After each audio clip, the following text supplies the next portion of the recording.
సుమన్ శెట్టి గారిది మీది మాత్రం భలే అనిపిస్తుందండి. సుమన్ ఈజ్ ఎక్స్ట్రాడినరీ క్యారెక్టర్ అండి. హౌస్లో ఒక్కసారి కూడా ఒక చిన్న డిస్కషన్ కానీ చిన్న ఆర్గ్యుమెంట్ కూడా జరగకుండా అంటే మళ్ళీ బాండ్ అంటే మళ్ళీ వేరే రకంగా వెళ్ళిపోద్ది.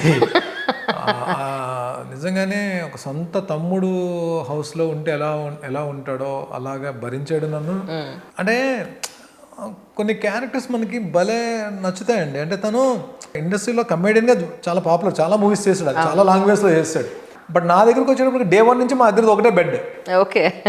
నేను 6th వీక్ నేను ఎలిమినేట్ అయినప్పుడు అమ్మాయి దివ్య తనుజ ఎంత బాధపడ్డారో తిను కూడా అంతలా ఏడ్చాడు. సో 7 మళ్ళీ తర్వాత నేను రీఎంట్రీ ఇచ్చిన తర్వాత నుంచి ఇంకా నాకే లైక్ అంటే ఎప్పుడైతే నన్ను కొంతమంది హౌస్లో టార్గెట్ చేస్తున్నారో నాకు ఒక పిల్లర్ కింద నిలబడిపోయి ప్రతిదీ షేర్ చేసుకోవడానికి ఆ కంఫర్ట్ జోన్ క్రియేట్ చేసుకొని ఇద్దరి మధ్య మంచి అండర్స్టాండింగ్స్. అంటే ఇంక ఏమైపోయిందంటే హౌస్లో అందరూ మనల్నే టార్గెట్ చేస్తున్నారు కాబట్టి ఒకరి కోసం ఒకరు నిలబడదాం అన్న దీంట్లో ట్రావెల్ అయ్యాం.